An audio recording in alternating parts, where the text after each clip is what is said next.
suis ravie de vous retrouver aujourd'hui à Mareuil où nous sommes de retour après avoir découvert le jardin de la Jacquinière. Partons découvrir un nouvel espace.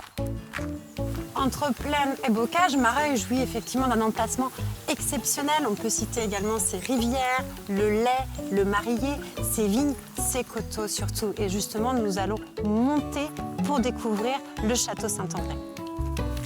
Gagnons les hauteurs pour découvrir ce château aménagé à l'emplacement d'une ancienne église. Bref, bienvenue au jardin.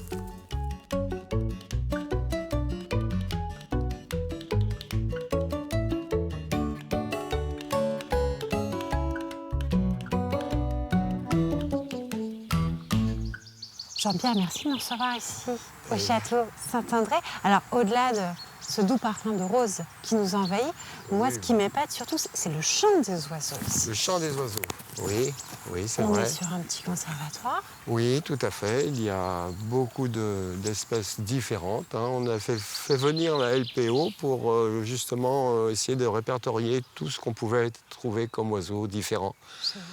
Et bon, c'est comme ça partout dans la campagne. Mais lorsqu'on est arrivé ici, on avait dans une cheminée un nid de chouettes effraies, la Dame Blanche. Oui. Il y avait des choucas et des abeilles. Il n'y a plus d'abeilles parce qu'il y a les frelons asiatiques. Ouais. Les choucas sont partis et les chouettes effraies, on n'en voit plus.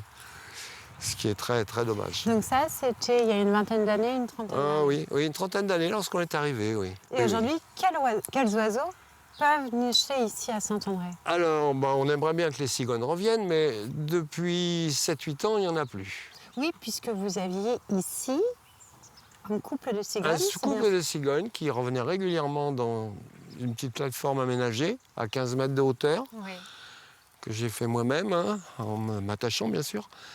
Et on a vu donc un couple qui revenait tous les ans, en février-mars, jusqu'à ce que les petits repartent, donc juillet, août. C'était magnifique. Tout le monde attendait, les voisins. Ouais, voir une cigogne arriver là, en planant. Fabuleux, vraiment très bien. Alors le parc attire également d'autres hôtes, les chevreuils, les chevrettes. Et puis depuis une dizaine d'années, les sangliers. Ah, intéressant. C'est très intéressant. N'est-ce pas? Très intéressant quand ils viennent et qu'ils vous labourent votre terrain. C'est ça? C'est ça? Ah, oui, parce que vous avez des bois, le parc dispose de bois? Voilà, le bois, on va peut-être y passer, va jusqu'à la route de La Roche-sur-Yon. Est-ce que ces arbres, le pin comme le sapin, dateraient des origines du jardin? Quelle année à peu près pour l'origine du jardin du château Saint-André? Le jardin n'a pu se faire qu'après la maison, je suppose. Et la maison? Peut-être 1880 à peu près, on n'a pas de documents. Donc on est sur la fin du 19e. Voilà, c'est ça. Mais autrefois, évidemment, tous ces arbres, chênes, frênes, étaient de la région, existaient. Bien sûr. Aujourd'hui, donc en 2023, est-ce que vous arrivez, vous, toujours Jean-Pierre, à lire la composition d'origine de ce parc? Pas vraiment, parce qu'il a énormément changé. En 72, en Vendée, il y a longtemps, en 1972, il y a eu une terrible tempête, février 72. 90 cèdres sont tombés dans le parc. 90, c'est énorme. Il y en avait beaucoup. Quand on remonte le chemin, jusque derrière la maison, jusqu'à aller à l'ancienne ferme qu'on aperçoit là-bas. Oui. Et ça m'a été confirmé par des gens qui sont venus les débiter. 90 cèdres. On voit encore quelques marques dans le sol. Donc ça a beaucoup changé. Et il y a eu 99, puis il y a eu Xynthia. Ce sont ici les moments les plus difficiles à vivre, les tempêtes. Parce qu'il y a le bruit qui est stressant et puis... ça craque. Les arbres qui pourraient tomber sur la route. Bien sûr. Avec tous les risques, bien sûr. Bien évidemment. Voilà. Et vous, comment vous réagissez le lendemain de Xynthia? Vous voyez tous ces arbres tomber. Attention. Comment peut-on réagir après ça?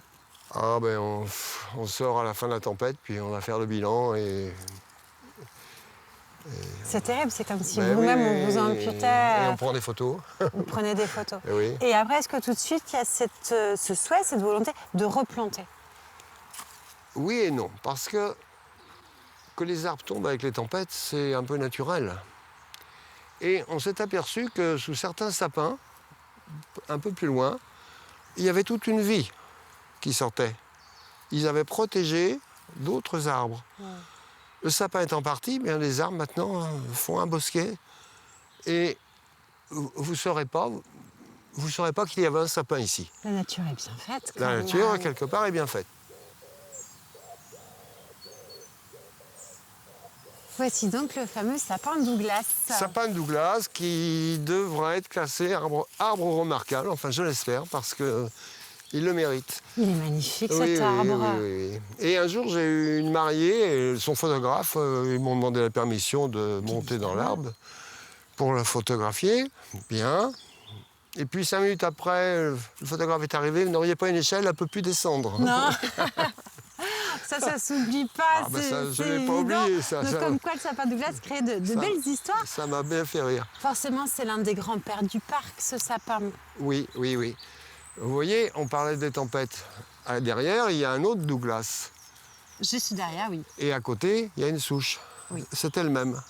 Finalement, ça fait 30 ans aujourd'hui, vous êtes ici à Oui. Saint-André. Oui, oui. Le jardin vous offre tous les jours, finalement. Ah, ben, tous les soirs, il y a un tour dans le parc avec le chien. Tous les soirs. Tous les soirs. Été Puis quand comme je hiver. rentrais de mon collège, bon, même peut-être pas trop fatigué, moi, ça fait du bien de faire un petit tour. La déconnexion est totale Voilà. à ce moment-là. Jean-Pierre, désormais, est-ce que vous acceptez de nous conduire jusqu'à Claudine, votre épouse, qui est aussi très active sur ce jardin? Mais je crois qu'elle nous suit. Elle nous suit, bon, on va aller tout de suite la retrouver alors. Avant de retrouver Claudine, eh bien, je vous propose l'instant conseil au jardin.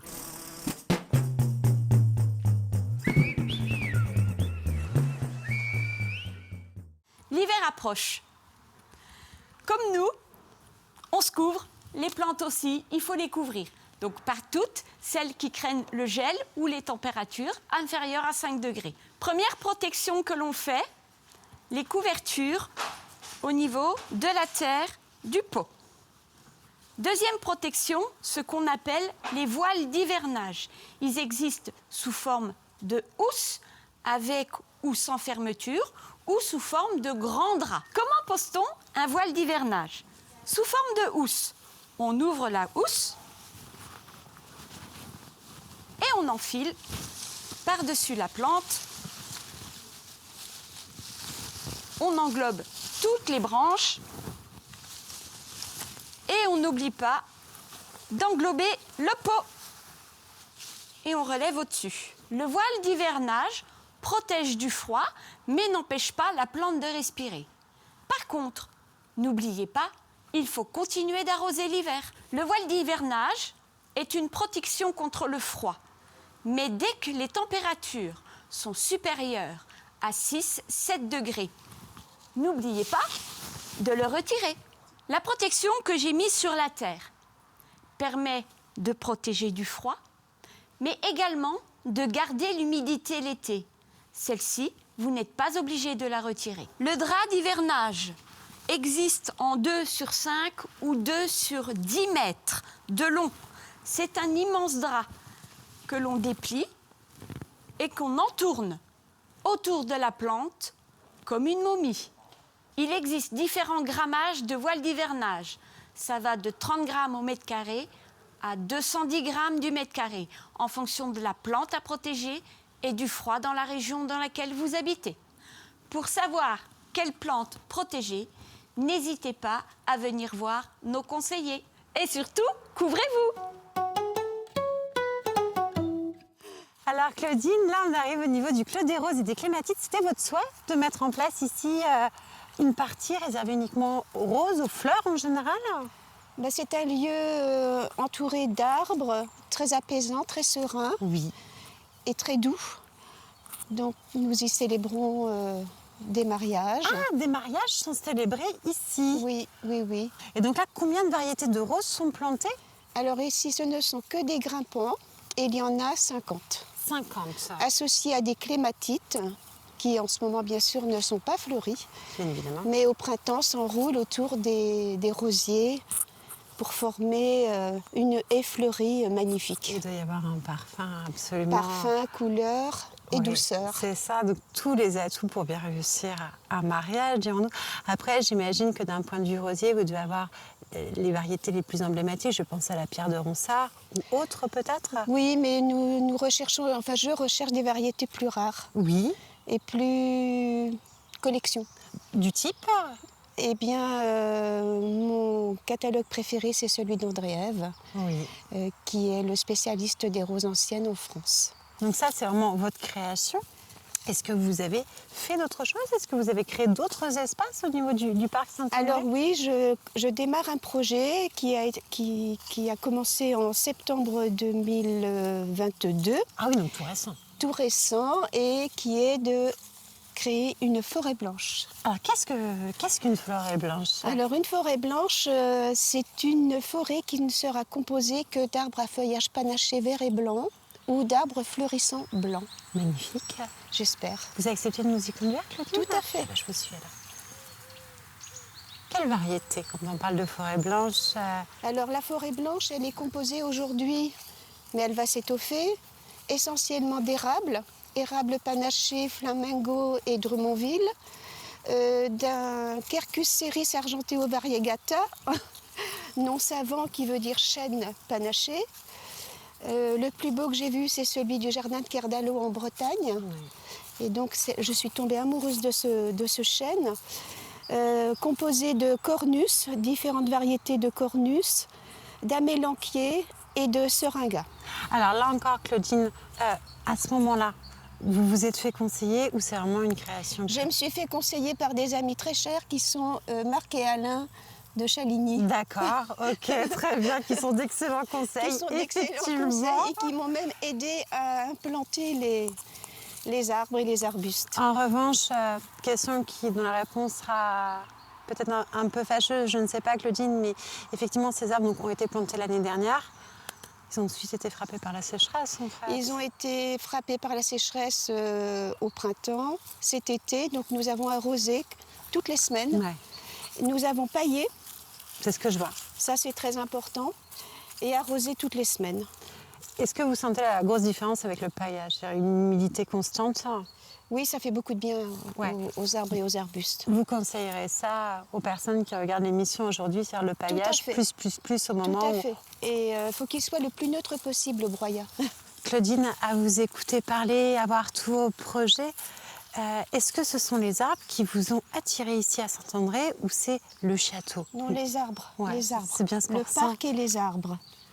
Et c'est pour ça aussi qu'aujourd'hui, vous êtes encore ici, Oui, à entretenir. et j'ai très envie de planter, de laisser derrière moi une De page continuer. dans le parc. Qu'est-ce qu'on peut vous souhaiter pour les prochaines années, Claudine? Une bonne santé. Oui, c'est l'essentiel. C'est l'essentiel. L'énergie est là, après la santé. L'énergie, la motivation, parce que ça, Voilà. on le sent bien. Et maintenant, effectivement, la santé pour poursuivre tout ce Voilà. que vous avez entamé. Merci beaucoup, Claudine. Je vous en Merci prie. pour votre accueil. Je vous en prie. Pour clore ce numéro, je vous propose de retrouver notre apprenti du jardin pour la minute Le Jardin et moi.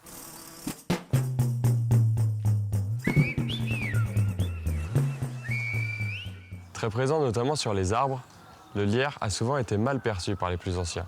On le trouvait peu esthétique et on pensait que cela tuait l'arbre. Or, les études scientifiques nous prouvent aujourd'hui le contraire. Le lierre n'est pas mauvais, il est bénéfique. Ce qu'il faut savoir, c'est que le lierre possède ses propres racines et ses crampons ne lui servent qu'à s'agripper sur les arbres. Ce n'est donc pas une plante parasite. La nuance est que si le lierre se trouve sur un arbre fragile, malade ou qui a subi une tempête par exemple, alors le lierre va récupérer le plus de lumière possible et cela va endommager l'arbre, voire le tuer. Au contraire, si le lierre se trouve sur un arbre fort, il lui sera bénéfique. En effet, cela permettra à l'arbre d'avoir une croissance plus régulière et le protégera contre les intempéries. De plus, le lierre sera un superbe endroit pour vos insectes et oiseaux et cela sera utile aux jardiniers. Je vous invite donc à préserver le lierre présent sur vos arbres. Cela les rendra plus forts et vous pourrez ainsi déceler les plus faibles pour soit les soigner ou bien les remplacer.